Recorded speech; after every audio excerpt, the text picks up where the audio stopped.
Thank you. Thank you so much for that introduction. So much like the cool kids in high school, I had a Letterman jacket. And I also earned a letter for my Letterman jacket for math team. Why would you embroider the word math on the letter? Why couldn't they have just left it blank? And have you ever tried to remove an embroidery? It's nearly impossible. So I loved math and science growing up. I spent my early adult life in a lab, went on to earn a PhD in molecular neuroscience, and in a few short months I left academic research, and in a few short months I became a science teacher in a high-poverty, low-income high school through an alternative certification program, because I thought my love of science and my content knowledge would inspire this next generation of scientists. But I realized that was not the case. And this was also true when I taught at one of the best high schools in Illinois. So when I was growing up, my dad was a professor in microbiology, and he had his own research lab at the university. My mom was a mathematician. My older sister, who's in the photo with me and still that much taller than me, she went on, she got an MD, and she got a PhD on top of that. My younger sister, who didn't make the photo, she went on, she became a district awarded math teacher. And then growing up, I hated math and science. So I loved reading, I loved books, I loved writing, and I was labeled a creative person. And I thought being a creative person, you couldn't be a math and science person too. So I went in a different direction. I went into advertising. And then after that, I changed careers to become a teacher. It was only when I became an educator that I realized how things could have been different. It wasn't the subject itself, but how I felt it was presented. So through my experiences, I recognized that it's not enough to grow up from a young age and be surrounded by STEM. It's not enough to have role models, to have the innovation around you, the technology, the hands-on experiences, but it's really how we're communicating this to our students. So lately, we've had the chance to work with a lot of younger students, and we've noticed the same thing happening over and over. These students are coming in, and these students, they're as young as first grade, and they're saying to us, I hate school. And I'm looking at these kids, they're 6, 7 years old, and they're already saying, I hate school. And I'm thinking, what's going to happen by the time we get them when they're in high school? And what's really happening in the schools for this new generation? How are we meeting the needs of these new types of students? So this became really important as an educator, but even more important when I became a parent myself. So here we are, that's our young son. And I know those of you out there that are also parents are maybe thinking about it this way as well. And we also have a lot of things in common as parents. So we now know that our brains are constantly changing, and the brains of our children are even more malleable. You know, they're growing up with digital technology, and being digital natives, their brains are developing in a significantly different ways than ours have. You know, they're used to fast-paced content, they're interactive learning, and so are what we're teaching them relevant to the way they're learning and also relevant for future careers? Because jobs are changing due to automation and outsourcing, and these are not only factory jobs, but also those in law and in medicine. So are we teaching the careers, are we teaching the skills that they need for this future careers? In addition, you know, we're currently in this information age, also known as the digital age. And one of the potential successor is the imagination age, where creativity and imagination will be the primary creators of economic value. And when you think about it, when we were growing up, things were so different. If we had to know something, we had to memorize it, because there was no other way to know it unless you went off and got an encyclopedia. But now, if kids want to know something, they can know it the moment they think about it. They even have handheld devices that they can look up things instantly. So the focus shouldn't be finding the information and remembering the information because they can look it up, but we need to emphasize, now that I have this, what can I do with it? So Naveen Jain, who's a leader in innovation and the founder of numerous companies, including Moon Express and World Innovation Institute, once said about parents and teachers that what we say to our children and students is, we could take you to water, but we cannot make you drink. However, what if our job is simpler than that? What if our job is simply to make them thirsty? Because if we make them thirsty, not only will they find their own water, but they will drink. And we know that you probably think this too. You've heard this, you've seen this with our students because you're here this weekend.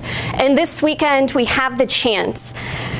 We know you came here, you have papers to grade, you have a lot to do, you have to go back to school on Monday, but you took this opportunity to think about things in a different way, to meet other people, to collaborate and work together and really rethink how we're meeting the needs of our students in schools.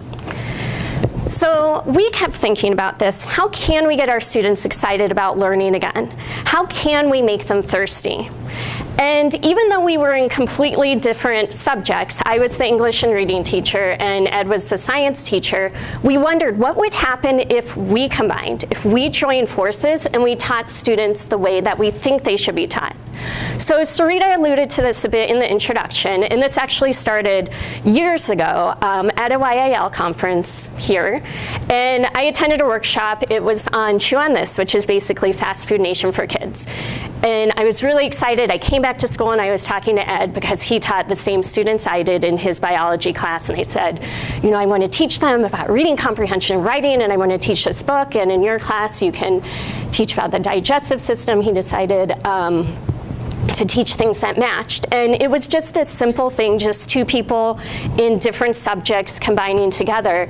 But what we found was students who had cut class suddenly started coming again, and many students that were normally sitting with their heads down like that were looking again, that the kids making this simple change was getting through to our students. So when we saw that this worked, we wanted to develop a system where the students could experience math and science through stories, art, history, and a whole host of other subjects. So while we were still teachers, we developed this incubator called the Laboratory Collective. And here we were able to pull math and science lessons from literature as well as pop culture. And we were able to make learning interactive and use stories and narratives to engage our students.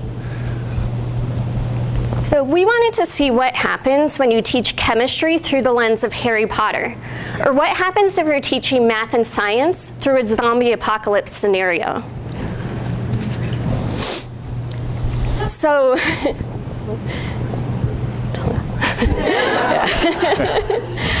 we weren't teaching math problems or having experiments just for the sake of doing it, but it followed a storyline. The kids were invested, they were excited, they wanted to know more because it made sense to them in the worlds that they understood. We were reaching so many students, even students that were like me. As one student told us, I don't need to choose between being creative and doing science. So we used these ideas, what we learned here, and we were bringing it back to our own classroom to see how this worked in a traditional setting in a school. And we found that this worked. We started working with other teachers. We were having field trips, and we were seeing that this was really reaching kids in a different way. As we learned more, we just kept pushing it further. What if we could teach reading comprehension through math and science? We started pulling lessons from classic literature. What if we taught Beowulf through robotics? Or what if we're teaching forensic science using the story of Romeo and Juliet? So as we began sharing more, this really started resonating with people, and it became bigger than just us. We started sharing our ideas, and we had people reaching out to us nationally and even internationally. We had NPR wrote a story about us and our unique way of teaching. There was a teaching magazine in the UK that made this the cover story.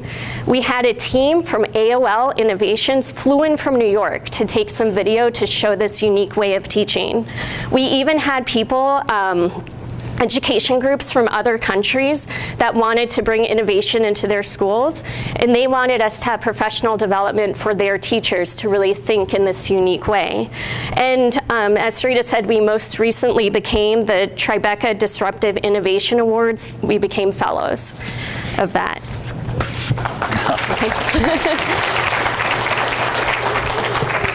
So this is not a new idea, this intersection of ideas and concepts from diverse lenses.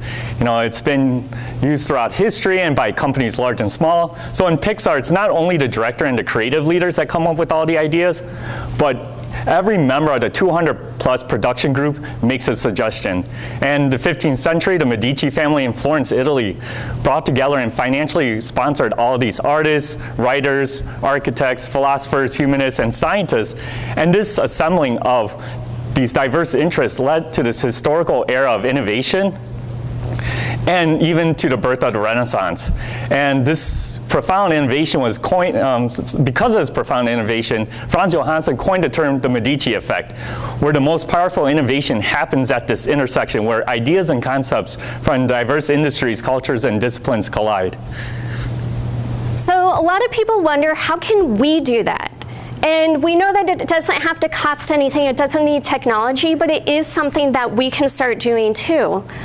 We know that teaching can be so isolating, like so often you don't get the chance to talk to other teachers and to hear these different ideas. But we just keep, in our own classrooms, we just keep doing what we're doing because we think that it works and we haven't heard otherwise, and we don't get the chance to hear these other ideas. And as Ed was saying, true innovation comes when we're able to connect with people that are not like us, when we see what we're doing through a different lens. So what we know, or what we think, is that we need to form something similar to mastermind groups. And this is something that happens a lot in business when they're looking to innovate.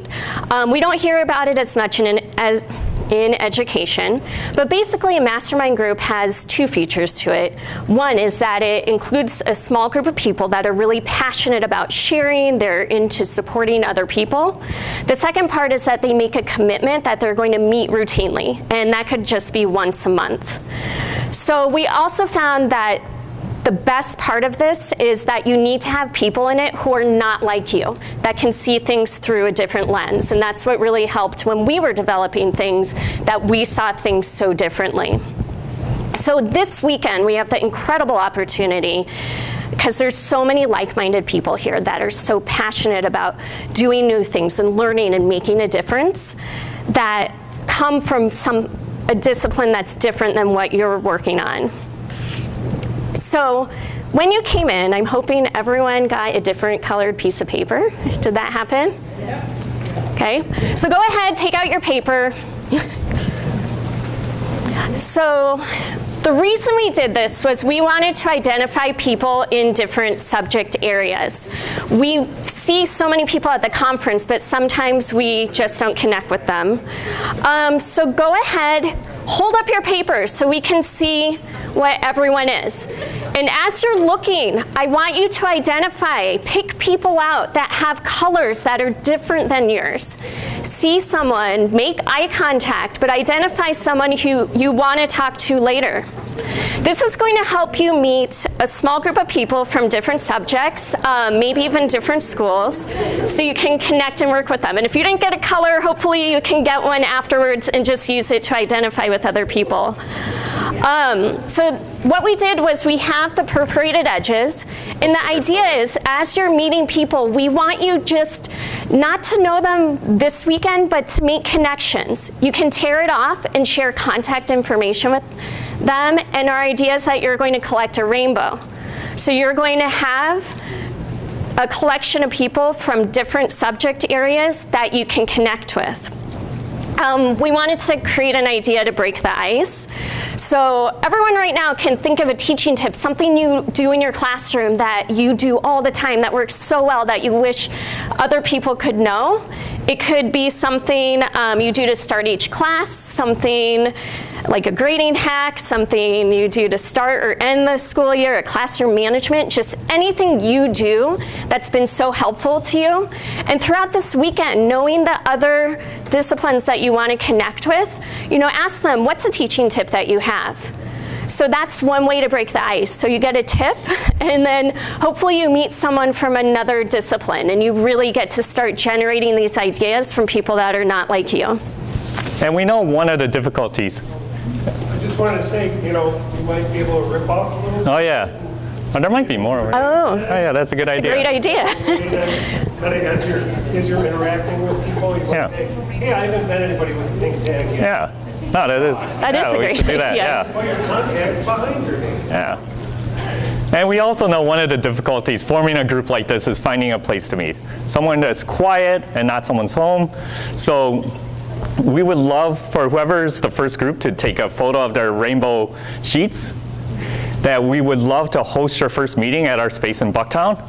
And so you could share your photo, either tag us on Instagram or send us an email, and you will hold your first meeting at our space, and we will help facilitate this meeting because we truly believe in this meeting of different disciplines, because we believe that even a small group of passionate individuals could have a profound impact on education, where we nurture our children's curiosity and we make them thirsty to learn. Thank you.